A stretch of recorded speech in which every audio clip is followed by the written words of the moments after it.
Good morning, welcome to Simply Country Cuisine. So this morning we're going to make dessert for tonight, and what we're going to make is a cream cheese square, little square bites. We're going to start out with a classic yellow cake mix. Duncan Hines is great, it was on sale. We're going to add a half a cup, which is a whole stick of butter, and I'm going to lightly whisk 2 eggs in my little measure cup here. And these are room temperature. The butter is room temperature, the eggs are room temperature.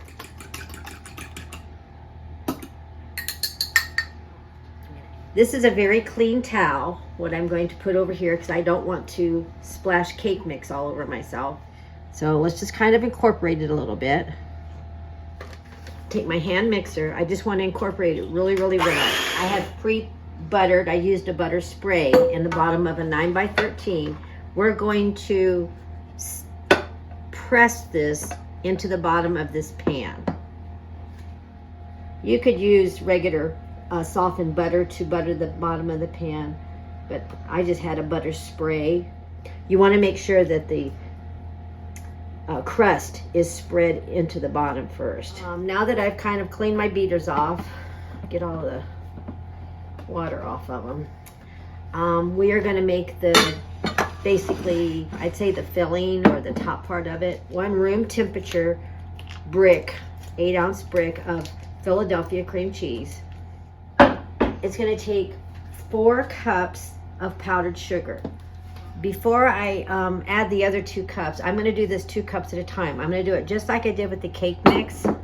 I'm going to take my spatula and I'm going to kind of incorporate that moistness of the cream cheese into the powdered sugar. Now I'm adding the last 2 cups, so that gives me 4 cups of the powdered sugar. A teaspoon of vanilla. I think I'll try to put that in now. I know that doesn't seem like a lot, but to powdered sugar, anything wet it really helps to combine it. Tupperware has a bowl that has a lid on it, and it has a hole in the center that you can actually put your beaters in and keep your dry part of your ingredients flying all over. All right, now we're going to put this on top of our pressed crust. Try to dollop it around, make sure I don't move the crust too much while I'm spreading it. Now I could have zested a little lemon into this and give this a little bit of a lemon flair. The cake mix that I used was a classic yellow cake mix. You could have used a lemon cake mix and made this more of a lemony dessert, and then served it with a dollop of raspberry jam on top of it. That would have been really, really good. And I've made sure that I've sealed it. I've covered up the dough. I'm going to place this in a 350-degree oven for 35 minutes. Oh, that's pretty. You see that, how nice and golden brown that is? Now, we're gonna let it sit on the stove here, and we're gonna let it cool for about 30-45 minutes, even up to an hour. Let it cool so we can cut it into bars. So we've baked our cream cheese squares and let them cool. They've been cooling now nearly an hour. So we're gonna give them a cut. And remember that the cake mix was more like a cookie dough. It was more like a cookie dough base. Okay, I've cut one and put it on my little platter here, and we're gonna sample it and see what it tastes like. Very creamy, and it's very sweet. Wow, is that sweet? You need a cup of coffee with that.